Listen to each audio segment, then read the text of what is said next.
En el año 1941, cuando el rugido de los Panzer resonaba desde el norte de África hasta las estepas rusas, el Departamento de Guerra de los Estados Unidos se enfrentaba a una pregunta urgente y aterradora.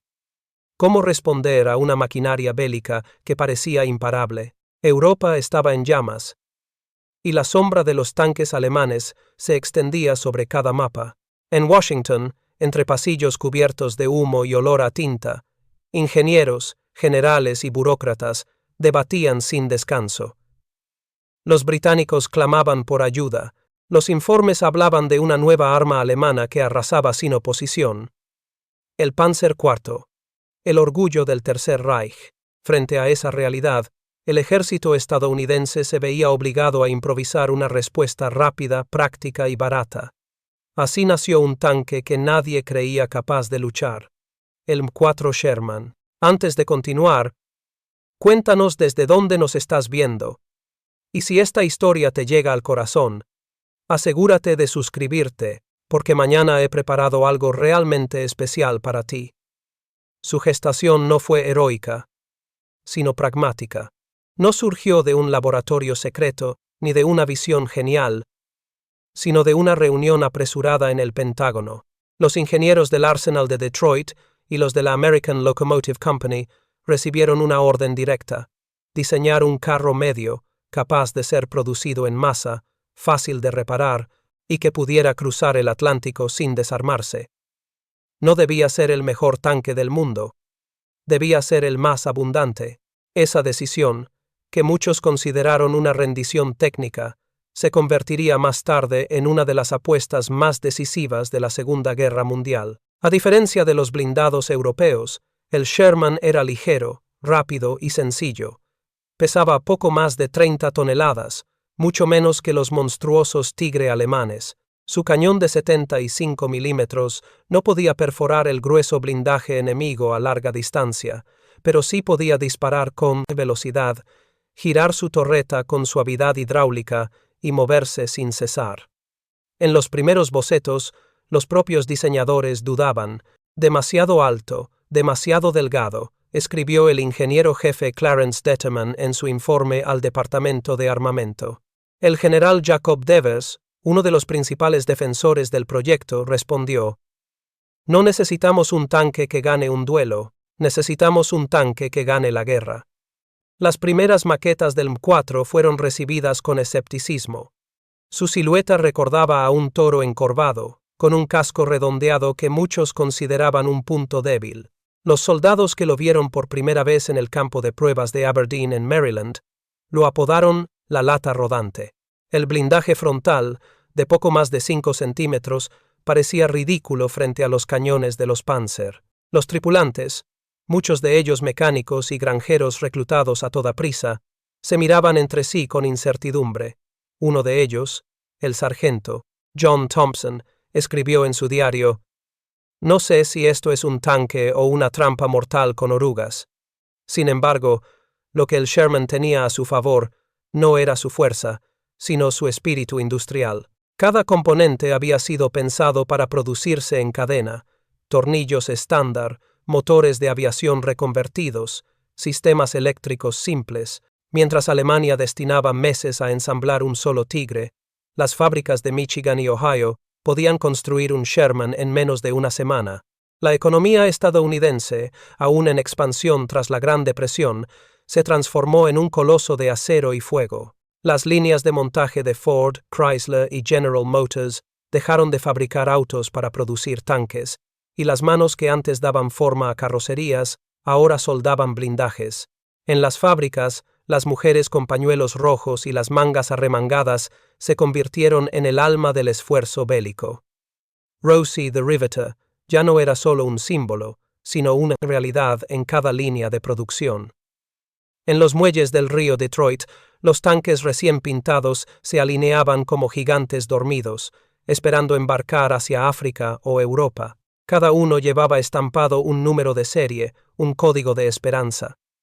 En una de esas plantas, un supervisor de producción escribió en la pared con tiza: «Cada tanque que construimos salva a un chico en el frente». Cuando los primeros Sherman llegaron a Egipto en el otoño de 1942, los británicos los recibieron con desconfianza. Habían perdido demasiados hombres frente a los cañones de Rommel, y el nuevo tanque estadounidense les parecía, a primera vista, una ilusión optimista. Los mecánicos inspeccionaron su interior y notaron que la munición estaba almacenada sin protección alguna. Un impacto bastaría para hacerlo estallar. El blindaje, soldado en lugar de remachado, despertaba dudas, pero cuando los motores comenzaron a rugir y los tanques se movieron sobre la miera en podero, arena sin atascarse, algo cambió. El Sherman, con sus orugas anchas y su suspensión flexible, podía avanzar donde otros se hundían. Los primeros informes de combate, sin embargo, fueron devastadores. En la batalla de Kasserine Pass, los Panzer alemanes destruyeron decenas de Sherman con una precisión letal. Los tanquistas sobrevivientes hablaron de fuego y humo, de compañeros atrapados en el interior, de acero fundido. Nuestro tanque ardía como una antorcha, recordaría más tarde el teniente Paul H. Carey. Los alemanes, por su parte, empezaron a llamarlo con sarcasmo Tommy Kocher, el cocinero de ingleses. A pesar de las pérdidas, los comandantes aliados comenzaron a comprender su verdadera fortaleza, la confiabilidad. Donde un Tigre se quedaba varado por una falla mecánica, un Sherman podía seguir avanzando. Donde un Panzer tardaba días en repararse, un Sherman se ponía en marcha en horas. Era, en palabras del general George S. Patton, un tanque para hombres prácticos.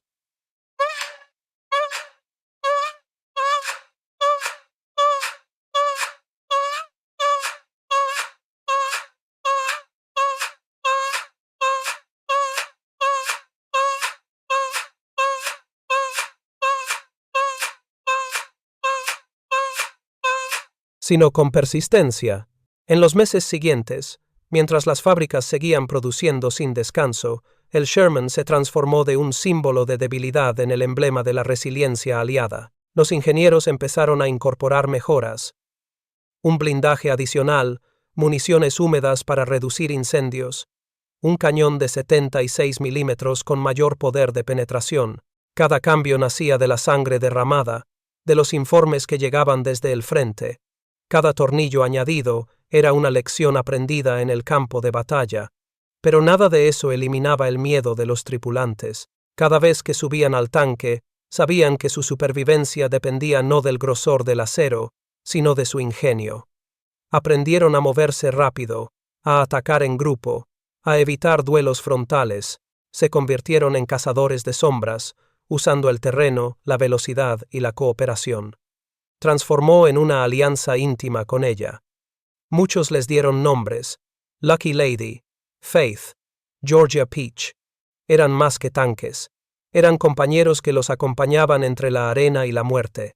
Al final de 1943, mientras los ejércitos aliados se preparaban para invadir Italia, el Sherman ya no era motivo de burla. Había demostrado que la guerra no se ganaba con el tanque más poderoso, sino con el más presente. El escepticismo del acero había dado paso a una verdad incómoda pero irrefutable. La perfección técnica podía perder ante la imperfección organizada. Los hombres que lo condujeron nunca lo llamaron invencible, pero sí fiel, y cuando uno de ellos, herido y cubierto de polvo, miró su tanque ardiendo al final de la batalla, dijo con voz quebrada: «Quizás no sea el mejor, pero nos trajo hasta aquí». Aquel tanque que nadie creyó capaz de luchar se había ganado su lugar en la historia. No por su fuerza, sino por su persistencia. No por su gloria, sino por su humanidad. El M4 Sherman, concebido con dudas, forjado con urgencia y probado en la arena y el fuego, se convirtió en el rostro de una guerra donde la fe en lo imperfecto resultó ser la mayor arma de todas. En el año 1942, Estados Unidos comprendió que su verdadera arma no era un cañón ni una bala, sino su propia industria. El país entero, desde las orillas del río Hudson hasta los campos de trigo de Kansas, se transformó en una gigantesca máquina de acero. En los periódicos se hablaba de la guerra de la producción, una frase que resumía una nueva estrategia. no construir el mejor tanque, sino fabricar tantos que el enemigo simplemente no pudiera resistir. Así nació el concepto del tanque del hombre común, el 4 Sherman, una máquina pensada no para el ingeniero ni para el general, sino para el soldado y el obrero. El general George Marshall lo había comprendido antes que nadie. La guerra moderna no se ganaría con la genialidad de unos pocos, sino con el esfuerzo sincronizado de millones. Los ingenieros del Departamento de Armamento, los economistas de Washington y los estrategas de la Oficina de Producción de Guerra coincidieron en un principio esencial: debía crearse un tanque que cualquier fábrica automotriz pudiera construir, reparar y modificar. Nada de diseños complicados, nada de piezas exóticas, nada de lujos mecánicos. La sencillez se convirtió en la nueva forma de sofisticación. En Detroit, las líneas de montaje de Ford, Chrysler y General Motors cambiaron de piel.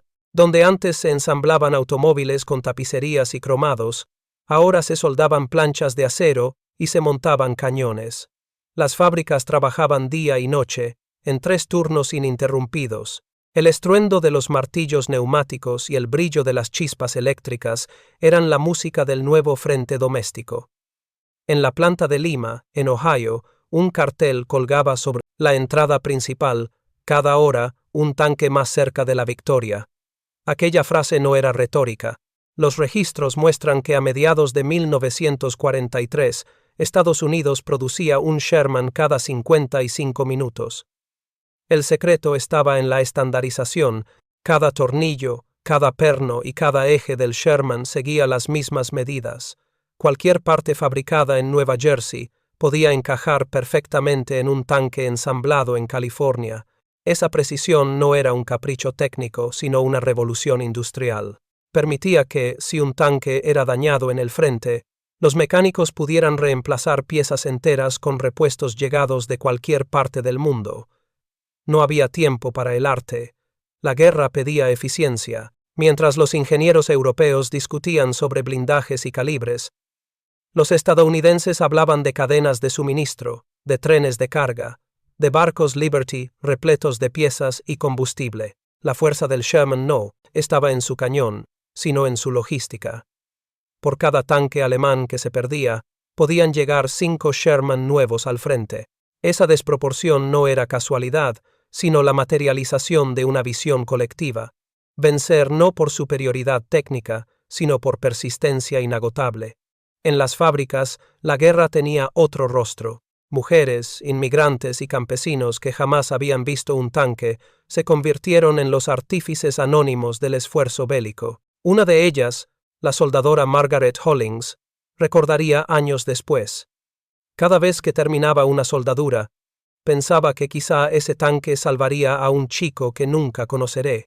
Su testimonio, conservado en los archivos de la Biblioteca del Congreso, resume el espíritu de una nación que entendió que la victoria se construía con manos, no con discursos. El gobierno fomentó ese orgullo obrero con campañas masivas de propaganda. Carteles colgados en las calles mostraban a un trabajador cubierto de hollín bajo el lema: «Él también lucha por la libertad». En los cines, noticieros mostraban los convoyes de tanques saliendo de las fábricas, mientras una voz en off declaraba: «Cada Sherman que sale de Detroit es una bala en el corazón del fascismo». El mensaje era claro. El acero de los talleres era tan decisivo como el valor de los soldados. La simplicidad del Sherman permitió también su rápida adaptación. Se construyeron versiones con lanzallamas, con cañones de 76 milímetros, con arados para minas, e incluso modelos anfibios capaces de flotar durante los desembarcos. Cada modificación nacía de la colaboración entre los ingenieros y los hombres del frente. Los informes de combate llegaban a Washington, y en cuestión de semanas, las mejoras se implementaban en la cadena de producción. Nunca antes la guerra había sido tan dinámica, tan dependiente de la retroalimentación entre fábrica y campo de batalla. En comparación, la industria alemana, controlada por burócratas y acosada por los bombardeos aliados, no podía competir. Cada tanque Tigre requería semanas de trabajo especializado, mientras que los estadounidenses ensamblaban docenas de Sherman en el mismo tiempo. Cuando los analistas del ejército compararon las cifras, la diferencia era abrumadora. Mientras Alemania producía menos de 1.000 tanques pesados al año, Estados Unidos superaba las 40.000 unidades de Sherman al final de la guerra. Esa avalancha de acero fue lo que cambió el curso de los combates en África, Italia y Francia. Pero más allá de los números, existía un componente humano que los informes oficiales rara vez mencionaban. Los trabajadores sabían que el fruto de su esfuerzo tenía un destino tangible. Algunos escribían mensajes en el interior del casco de los tanques antes de ser enviados al frente. Buena suerte, chico. Vuelve a casa. Hecho con amor en Ohio. Aquellos mensajes, descubiertos por los tripulantes al Code en recibir sus vehículos, se convirtieron en amuletos invisibles, en recordatorios de que detrás del acero había personas, no solo máquinas. Los comandantes aliados pronto comprendieron el valor psicológico de esta producción masiva. En las reuniones estratégicas de 1943, el general Eisenhower dijo una frase que quedó registrada en los archivos del Pentágono. Cada tanque que pierdan será reemplazado, y cada batalla que parezca perdida será retomada por otros 10. Esa promesa se cumplió gracias al ritmo incesante de las fábricas. El Sherman, entonces, dejó de ser un símbolo de inferioridad para convertirse en el reflejo del alma americana. Práctico, resistente y obstinado. Era el tanque del granjero de Iowa, del mecánico de Detroit, del inmigrante italiano que había cambiado el torno por la soldadura. Representaba la idea de que la fuerza colectiva podía derrotar a cualquier enemigo individual. En una guerra dominada por máquinas de destrucción, el Sherman recordaba que la voluntad humana aún era el motor más poderoso. Los economistas posteriores lo llamarían el milagro industrial estadounidense. Pero para quienes vivieron aquella época no hubo magia, sino trabajo. Detrás de cada tanque había sudor, turnos interminables y sacrificios silenciosos. En las casas, las familias pegaban estrellas doradas en las ventanas por los hijos que se habían ido al frente, mientras en las fábricas se colgaban estrellas plateadas por cada 1.000 unidades producidas. Era una competencia de honor, una carrera contra el tiempo y la muerte. Cuando los primeros convoyes cargados de Sherman cruzaron el Atlántico rumbo a África y luego a Europa, los trabajadores se reunieron en los muelles para despedirlos. Algunos aplaudían, otros lloraban, sabían que tal vez nunca volverían a ver esas máquinas, pero comprendían que, de algún modo, estaban enviando parte de sí mismos a luchar. Una crónica del periódico Detroit Free Press lo describió con palabras simples. Estos tanques son los hijos del esfuerzo humano, nacidos del acero y la esperanza. Así, el M4 Sherman se convirtió en el tanque del hombre común. No fue el más fuerte ni el más temido, pero sí el más constante. Cada unidad era una promesa cumplida, una chispa de la determinación colectiva que definió a toda una generación. El enemigo podía tener monstruos de acero, pero los aliados tenían algo más grande. La convicción de millones de corazones latiendo al mismo ritmo que los pistones de Detroit. Y fue esa convicción, templada en las fábricas y alimentada por el sudor del pueblo, la que acabó inclinando la balanza del destino. Era el mes de noviembre del año 1942, cuando el M4 Sherman rugió por primera vez en combate. En los puertos del norte de África, bajo un sol despiadado, los tanques descendían de los buques de transporte envueltos en polvo y expectación.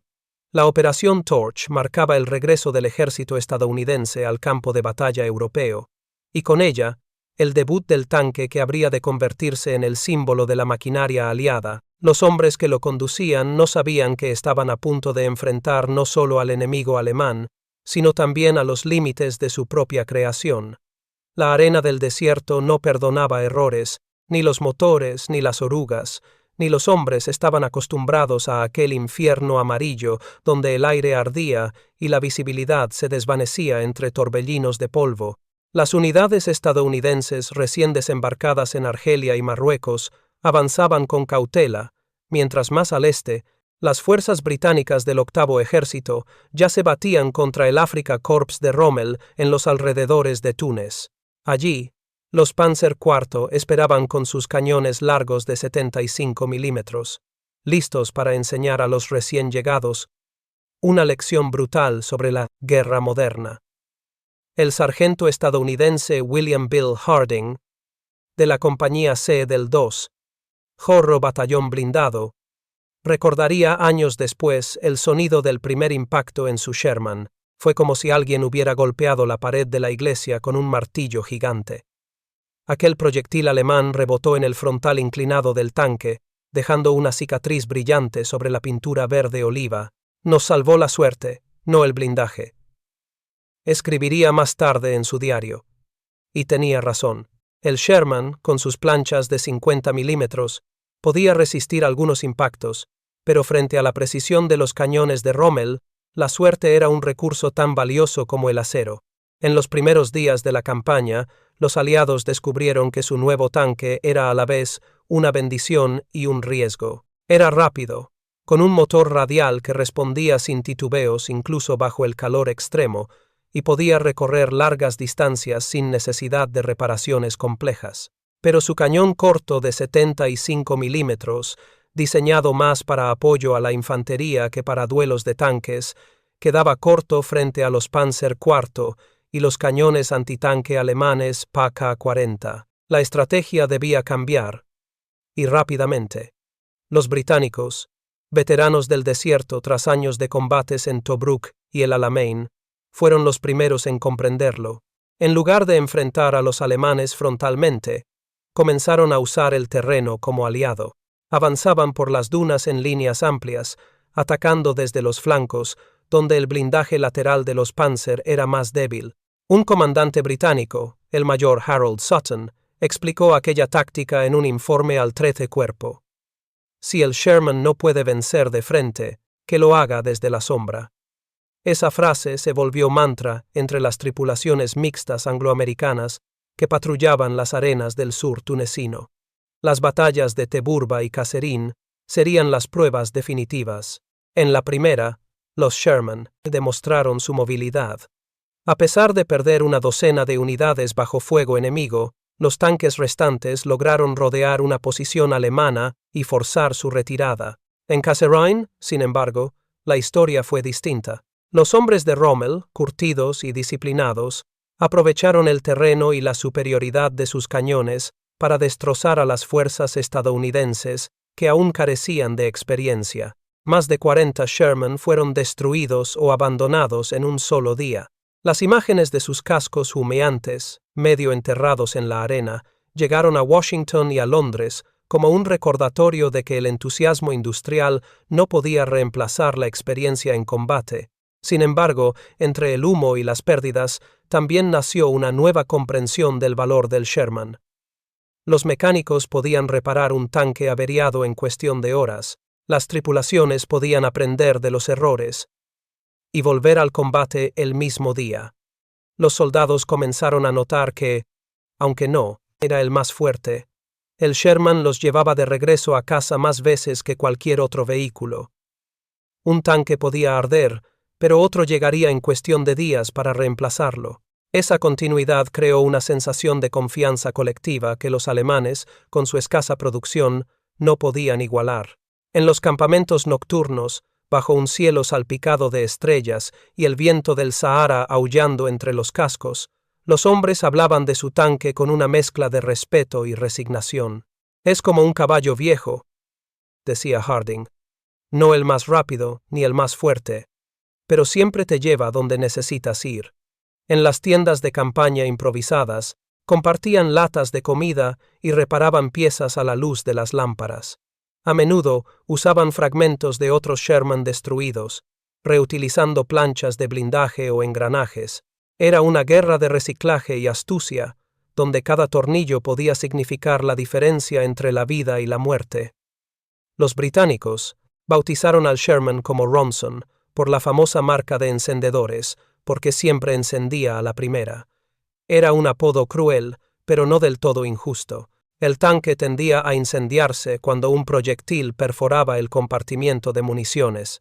Los estadounidenses tomaron nota del problema y comenzaron a instalar sistemas de protección húmeda alrededor de las cargas, reduciendo drásticamente las explosiones internas. Era el inicio de una mejora constante que acompañaría al Sherman durante toda la guerra. En medio de la desesperación y el calor, surgieron también momentos de humanidad.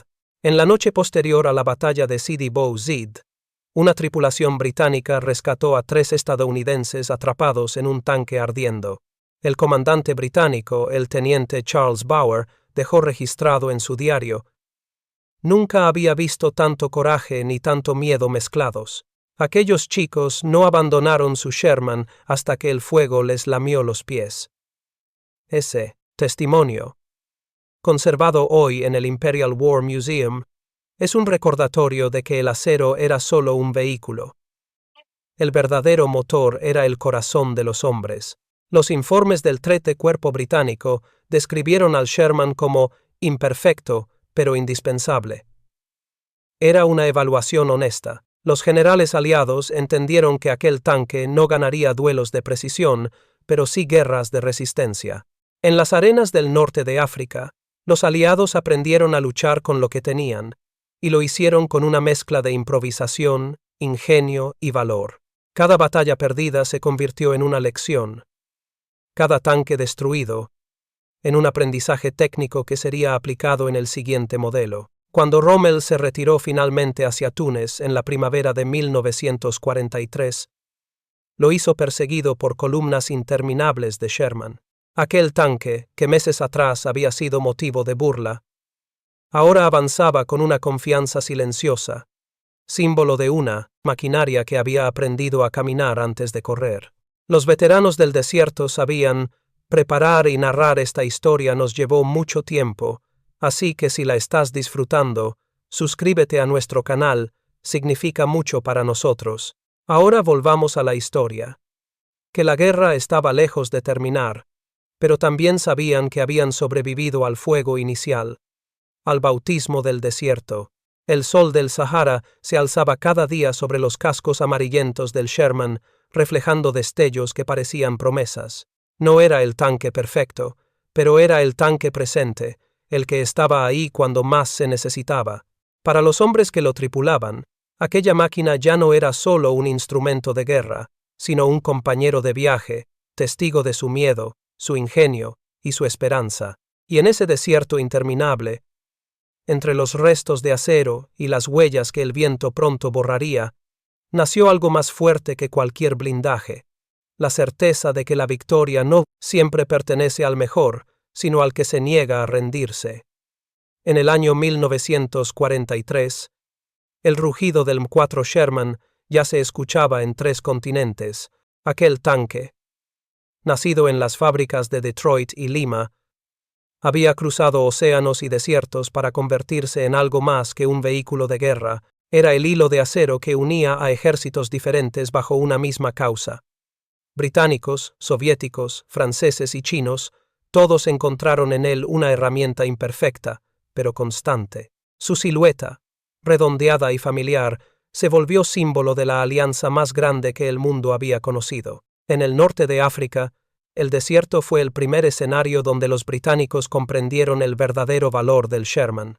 En las batallas de El Alamein, sus cañones de 75 milímetros lanzaban fuego junto a los Crusader y los Valentine. Pero pronto se ganó el respeto de los tanquistas. Los informes del Octavo Ejército lo describían como el tanque que no se rinde.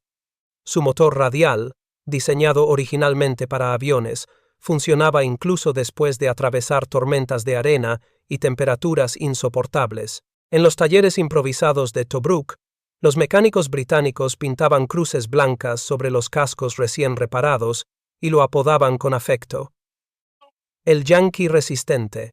Mientras tanto, al otro lado del mundo, los soviéticos recibían sus primeros Sherman a través de la ruta del Ártico. Los convoyes aliados, escoltados por destructores, llevaban cientos de unidades por el helado mar de Barents hasta los puertos de Murmansk y Arkangelsk. Allí, los soldados del Ejército Rojo los observaban con curiosidad. Estaban acostumbrados a sus 34 robustos y de diseño propio, pero al encender los motores del Sherman, algo les llamó la atención: su comodidad, asientos acolchados, sistemas eléctricos eficientes y un interior más espacioso que el de cualquier tanque soviético. Sin embargo, no tardaron en encontrar sus defectos. Demasiado alto, demasiado visible, escribió un comandante ruso en su diario, pero fiable como una locomotora. En la batalla de Kursk, los Sherman soviéticos lucharon junto a los 34 en el enfrentamiento de tanques más grande de la historia. Las crónicas posteriores relatan cómo, en medio del humo y el estruendo, los tanquistas soviéticos comenzaron a llamar al M4 Emcha, una transliteración de Mi-4 en ruso. Aquella palabra, pronunciada entre risas o gritos de combate, simbolizaba una nueva alianza entre acero americano y sangre soviética. Muchos de esos tanques llevaban pintadas estrellas rojas sobre la insignia estadounidense, uniendo en una sola carcasa los emblemas de dos mundos opuestos pero aliados. En Europa occidental, los franceses libres, bajo el mando del general Leclerc, también recibieron sus Sherman con orgullo. En Normandía, los tanques del 2. Ejército blindado francés desembarcaron junto a los estadounidenses en las playas de Omaha y Utah. Algunos llevaban nombres escritos a mano: Montmirail, Champaubert, Austerlitz.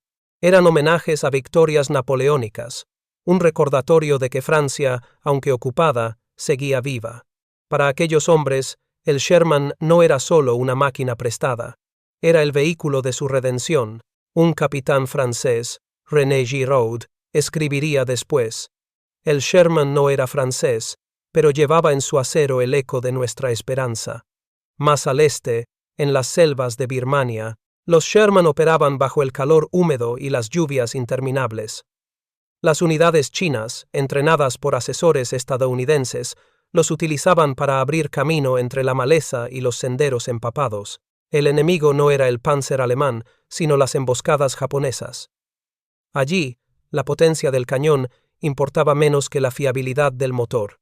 Un general chino, Sun Li-jen, declaró en una entrevista posterior a la guerra: nuestros soldados confiaban más en los tanques americanos que en los caballos. El Sherman nunca se rendía, ni siquiera en el barro. En ese rincón olvidado del mundo, el mismo tanque que había peleado en el Alamein se convertía en instrumento de resistencia contra el imperio del sol naciente. Cada nación lo adaptaba a su manera. Los británicos modificaron la torreta y lo transformaron en el Firefly, capaz de montar un cañón de 76 milímetros largo que podía destruir un Tigre alemán a más de 1000 metros. Los soviéticos reemplazaron las ametralladoras Browning por sus propias DSHK. Los franceses lo pintaron con camuflajes color arena y nombres de batallas, mientras que los chinos lo decoraron con ideogramas y banderas nacionales. Era el mismo esqueleto de acero, pero con almas distintas, cada uno lo hacía suyo. Lo maldecía cuando se atascaba, lo bendecía cuando lo salvaba. En el frente italiano, los soldados polacos del segundo cuerpo, exiliados tras la caída de su país, manejaban Sherman con insignias blancas y rojas. En Monte Cassino avanzaron entre ruinas y fuego con tanques que llevaban escrito Warsaw en sus costados. Algunos sobrevivientes recordaron que los tanques parecían más amigos que herramientas. Uno de ellos, el teniente Piotr Nowak, escribió en una carta a su esposa: no sé si volveré a verte, pero si lo hago, será gracias a este monstruo ruidoso que me protege como un perro fiel.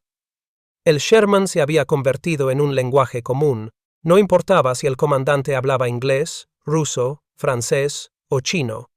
Todos entendían el significado del sonido del motor encendiendo, del cañón cargando, del metal vibrando antes del disparo. En los campos de batalla del mundo, el Sherman no solo transportaba soldados, sino también una idea compartida: la cooperación como arma. Los historiadores posteriores lo llamarían la columna vertebral de la coalición aliada. Y tenían razón. Nunca antes en la historia moderna una sola máquina había servido bajo tantas banderas distintas. En total, más de 50.000 unidades salieron de las fábricas entre los años 1942 y 1945. Era un ejército global de acero, un símbolo tangible de una alianza que superaba idiomas, fronteras y desconfianzas. Pero esa unidad no estuvo exenta de dudas y críticas. Algunos comandantes soviéticos lo consideraban demasiado frágil. Los británicos lo veían como un compromiso intermedio, y los estadounidenses sabían que no era invencible. Sin embargo, todos coincidían en algo. Siempre estaba allí. El Sherman podía no ser el mejor, pero era el más disponible, el más reparable, el más humano, porque, en su sencillez, reflejaba los mismos defectos y virtudes de quienes lo tripulaban. Cuando la guerra terminó, muchos de esos tanques permanecieron donde habían luchado. Algunos fueron enterrados en la arena de África, otros se oxidaron en los bosques europeos, y otros fueron entregados a nuevas naciones en reconstrucción. Pero en cada continente quedó la huella de su paso. En los desfiles de la Victoria de 1945, se podían ver Sherman con banderas diferentes desfilando por Moscú, París y Pekín. Era como si el acero hablara. Somos distintos, pero juntos vencimos. Así, el M4 Sherman trascendió su función. Ya no era solo una máquina de guerra, sino un emblema de unidad mundial. En su rugido metálico resonaban los acentos de cientos de pueblos. El eco de millones de manos que lo construyeron, lo repararon y lo condujeron hacia la victoria. Era imperfecto, vulnerable y obstinado, como los hombres que lo tripularon. Y quizás por eso, porque no era invencible, sino perseverante, el mundo entero pudo verse reflejado en él. El Sherman no ganó la guerra por sí solo, pero unió a quienes sí lo hicieron. Y en ese acto, se convirtió en algo que ningún enemigo pudo destruir, el símbolo de una alianza que aprendió a luchar y a creer como una sola fuerza. Era el amanecer del 6 de junio del año 1944, cuando el horizonte de Normandía se tiñó de fuego. Miles de embarcaciones se acercaban lentamente a las playas francesas, mientras en su interior, los soldados sostenían sus armas con manos temblorosas. Entre ellos, aguardaban también los tripulantes de los tanques M4 Sherman, cubiertos de barro y nervios, sabiendo que serían los primeros en avanzar bajo el fuego enemigo. Aquella operación, la más grande jamás intentada, no solo pondría a prueba su valor, sino también la resistencia de su frágil acero frente a los monstruos que los aguardaban tierra adentro, los Tigres y los Panthers del ejército alemán. El desembarco comenzó bajo una lluvia de proyectiles. Los primeros Sherman modificados para flotar, conocidos como DD Tanks, se lanzaron al mar con faldones de lona que intentaban mantenerlos a flote. Muchos se hundieron antes de tocar tierra. En Omaha, apenas una docena logró alcanzar la orilla. El resto desapareció en las aguas oscuras, tragado por la marea y el peso del blindaje. Los que sobrevivieron se arrastraron por la playa entre los cuerpos y el humo, disparando a nidos de ametralladoras que parecían brotar del suelo mismo. Parecía que el infierno nos escupía fuego. Recordaría el sargento James Halloran, del 741, protobatallón blindado. Y nosotros éramos los primeros en entrar. Cuando por fin las tropas aliadas rompieron las defensas costeras y avanzaron hacia el interior de Francia, los tanquistas del Sherman creyeron que lo peor había pasado. No sabían que el verdadero infierno los esperaba más allá de las playas, entre los setos y los campos cerrados de Normandía. Allí, ocultos tras las hileras de árboles y muros de piedra, los Tigres y Panthers aguardaban. Cada uno de esos colosos alemanes podía destruir un Sherman a más de 1000 metros de distancia. Sus cañones de 88 milímetros atravesaban el blindaje frontal como si fuera papel. Era como lanzar piedras contra una muralla, escribiría un comandante estadounidense en su informe posterior. Las primeras semanas fueron un baño de sangre. En los caminos rurales entre Caen y Saint-Lô, columnas enteras de Sherman ardían bajo el fuego alemán. Los soldados comenzaron a llamarlos Ronson, por la marca de encendedores que siempre prendía a la primera. La ironía era amarga, pero cierta. Cuando un proyectil impactaba en el compartimiento de municiones, el tanque estallaba en segundos. A veces, no daba tiempo de abrir la escotilla. Los informes de combate del mes de junio registraron pérdidas alarmantes. Por cada Tigre destruido, los aliados perdían 5 Sherman, y, sin embargo, seguían avanzando. El secreto de esa obstinación no estaba en el blindaje, sino en la estrategia. Los comandantes estadounidenses, liderados por el general Omar Bradley y el general Patton, comprendieron pronto que no podían enfrentarse a los tanques alemanes uno a uno. En lugar de eso, apostaron por la coordinación masiva. Los Sherman nunca iban solos. Avanzaban en grupos, flanqueando al enemigo, utilizando la velocidad y la comunicación por radio, una ventaja crucial que los alemanes no siempre tenían para rodear y destruir desde los costados. Donde un tigre podía eliminar a un Sherman, 3 Sherman podían eliminar a un tigre. La aviación también se convirtió en su aliada más fiel. Los cazabombarderos P-40 y 7 Thunderbolt y Typhoon británicos surcaban el cielo, atacando las posiciones alemanas con cohetes y bombas de precisión. Los tanquistas sabían que, si lograban mantener contacto visual con sus aviones amigos, tenían una oportunidad. Un capitán estadounidense lo resumió así en su diario: cuando el cielo está con nosotros, los tigres corren a esconderse. En los pueblos destruidos de Normandía, cada casa se convertía en una trinchera y cada calle en un campo minado. Las tripulaciones aprendieron a moverse con cautela, a girar siempre el cañón antes de doblar una esquina, a usar los setos como cobertura. Los ingenieros adaptaron rápidamente los tanques, instalando cuchillas de acero al frente, los llamados cortasetos, para abrir paso entre la vegetación sin exponerse al fuego enemigo. Aquella innovación, nacida del ingenio improvisado de un sargento en el campo, se convertiría en una herramienta estándar en cuestión de días. Pero nada podía protegerlos del miedo constante. En los informes del 3. Corro Ejército Blindado se repiten frases como fuego invisible y muerte repentina. Los tigres eran casi imposibles de detectar hasta que disparaban, y cuando lo hacían, el impacto solía ser fatal. Aún así, los tanquistas del Sherman se negaban a retroceder. Sabían que su tanque no era el mejor, pero también sabían que la victoria dependía de ellos. Cada metro que avanzamos cuesta vidas, escribió el teniente Frank Dorsey en una carta a su esposa. Pero si paramos, esas vidas habrán sido en vano. Los franceses que veían pasar a los convoyes aliados hablaban de ellos como el ejército de acero sin fin. Cada día, nuevos Sherman desembarcaban en las playas, reemplazando a los que habían sido destruidos horas antes. Esa inagotable producción industrial, forjada en las fábricas de América, comenzaba a inclinar la balanza. En julio, los aliados ya contaban con más del triple de tanques que los alemanes en el frente occidental. La cantidad, al fin, empezaba a imponerse sobre la calidad. Sin embargo, la victoria seguía costando caro. En la batalla de Villers-Bocage, el legendario as alemán Michael Wittmann, al mando de un solo tigre, destruyó más de una docena de Sherman en cuestión de minutos. Aquella masacre se convirtió en leyenda entre los tanquistas aliados, pero también en una lección dolorosa. Enfrentarse frontalmente a un tigre era suicidio. Desde entonces, los comandantes ordenaron evitar cualquier duelo directo. En su lugar, los Sherman actuaban como cazadores en grupo, atacando desde varios ángulos, aprovechando la velocidad, la confusión y el apoyo aéreo. Poco a poco, las tácticas comenzaron a funcionar.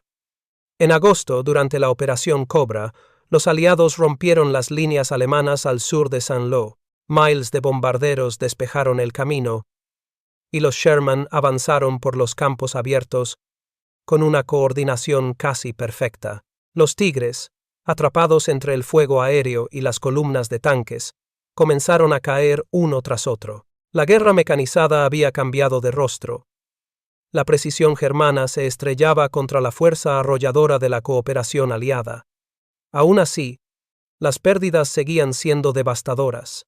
En una colina cercana a Mortain, una compañía estadounidense perdió todos sus tanques en una sola tarde. Solo 3 hombres sobrevivieron. Uno de ellos, el operador de radio Tom Evers, escribiría años después: sabíamos que no teníamos el mejor tanque, pero también sabíamos que cada vez que caíamos, otros ocuparían nuestro lugar. Eso era lo que los alemanes no podían entender. Nuestra fuerza estaba en la cantidad, sí, pero también en la fe. Esa fe era el verdadero blindaje del Sherman. Los tripulantes no lo veían como un milagro tecnológico, sino como un compañero leal. Lo cuidaban, lo pintaban con nombres de sus novias, lo bendecían antes de entrar en combate. En muchos de ellos se podían leer frases escritas con tiza. Hasta el final, por los que no volvieron, un paso más. Aquellas inscripciones, borradas por el polvo o el fuego, eran oraciones improvisadas, pequeñas rebeldías frente a la muerte, cuando las fuerzas aliadas finalmente rompieron el cerco alemán en Falaise. El campo estaba cubierto de restos humeantes, Sherman destrozados, Panthers volcados, tigres inmóviles con sus cañones apuntando al vacío. La batalla había costado miles de vidas, pero también había sellado el destino de Francia. El camino hacia París estaba abierto, y entre los supervivientes, los tanquistas del Sherman se abrazaban en silencio, sabiendo que habían vencido no por tener el mejor tanque, sino por no haber renunciado jamás. Así terminó el bautismo de fuego del Sherman en Europa Occidental. En Normandía, el campo de la muerte, el tanque más común de la guerra, se transformó en leyenda, no por su invulnerabilidad, sino por su espíritu. Cada Sherman que ardió fue un recordatorio del precio del avance, y cada uno que resistió, una promesa cumplida. En aquella tierra quemada, los hombres del acero imperfecto demostraron algo que los números no podían medir, que el valor, multiplicado por la voluntad, puede vencer incluso al miedo. Y así, bajo el humo de Normandía, nació la leyenda del tanque, que no era el mejor, pero sí el más humano. La guerra, dicen los viejos mecánicos de Detroit, es la madre de la invención. En el año 1942, el M4 Sherman nació como una respuesta apresurada, un tanque ligero que debía luchar con prisa, no con perfección. Pero a medida que la guerra devoraba hombres y metal, los ingenieros descubrieron que su mayor virtud no era su fuerza, sino su flexibilidad. En los talleres improvisados de campaña, bajo el estruendo de los cañones y el olor del aceite quemado, el Sherman se transformó una y otra vez, como si tuviera vida propia. La primera versión montaba un cañón de 75 milímetros, diseñado para la guerra móvil del norte de África. Era preciso, pero insuficiente frente a los colosos de acero alemanes. Cuando los tripulantes vieron cómo sus proyectiles rebotaban inútiles en los Tigres y Panthers, la frustración se convirtió en desafío. En fábricas desde Lima, Ohio, hasta Pullman Standard en Chicago, los ingenieros trabajaron sin descanso para crear una versión más poderosa. Así nació el cañón de 76 milímetros, capaz de perforar el blindaje enemigo a mayores distancias. No fue una solución perfecta, pero sí un paso decisivo hacia la supervivencia. Los británicos, sin embargo, fueron aún más audaces. En los talleres del Royal Ordnance, un grupo de técnicos y soldados tomó el diseño estadounidense y lo llevó al límite. Retiraron la torreta original, la ensancharon y montaron en su lugar un cañón antitanque de 17 libras, el más temido de su arsenal. Lo llamaron Firefly. Y cuando apareció por primera vez en Normandía, los alemanes aprendieron a temerlo. Bastaba un solo disparo del Firefly para destruir un tigre a más de 1000 metros. Pero había un precio. La recámara era tan grande que el cargador debía inclinarse de lado para operar, y el espacio interior se volvió sofocante. Aún así, los británicos lo consideraban un milagro. Por fin tenemos algo que puede morder de vuelta, escribió un comandante escocés en su diario. No todas las colegas así de Madiensaus. Innovaciones nacieron en oficinas. Algunas surgieron de la desesperación del frente. En las playas del día D, los ingenieros británicos presentaron los Sherman DD, Duplex Drive, equipados con faldones de lona y hélices traseras. Eran tanques anfibios, capaces de flotar y avanzar por el agua como barcos torpes. Muchos se hundieron antes de alcanzar tierra, pero los que lo lograron abrieron el camino para miles de soldados. En Italia, otros Sherman fueron modificados con lanzalamas, y en el Pacífico, los marines los usaron para limpiar búnkeres japoneses con fuego líquido. En cada frente, un nuevo rostro del mismo tanque, Su simplicidad mecánica fue su mayor secreto. Un mecánico podía desmontar un Sherman con herramientas básicas y volver a montarlo en cuestión de horas. Las piezas eran intercambiables, los motores se reemplazaban en el campo, y las adaptaciones surgían del ingenio tanto como del diseño.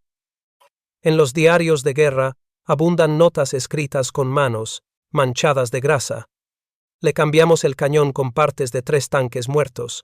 O, el motor canta, pero aún corre. Aquellos hombres no solo reparaban máquinas, las reinventaban. La innovación, en tiempos de guerra, no era un lujo, sino una forma de esperanza. Cada mejora, cada tornillo ajustado, significaba una posibilidad más de volver a casa. Los soldados sabían que su tanque podía fallar, pero también sabían que alguien, en algún taller lejano o al otro lado del Atlántico, estaba buscando una manera de hacerlo mejor. Esa conexión invisible entre el frente y la fábrica era el alma del Sherman. No era un prodigio de ingeniería, pero sí un testimonio de la creatividad humana frente al miedo. Y así, bajo fuego, el Sherman se convirtió en un símbolo de adaptación. Desde los desiertos de Túnez hasta las ruinas de Berlín, cada versión contaba una historia distinta. La del Firefly que venció a un tigre, la del DD que flotó entre cadáveres, la del tanque remendado que volvió a arrancar en medio del barro. En todas ellas, la innovación no fue una elección, sino un acto de fe. Porque en el fragor de la guerra, sobrevivir también era crear. La guerra no solo se libró con balas y cañones, sino con martillos y llaves inglesas. Mientras Alemania tardaba semanas en ensamblar un solo Tigre, las fábricas estadounidenses producían 10 Shermans en el mismo lapso. Esa diferencia no era simple estadística, era la esencia del poder industrial moderno.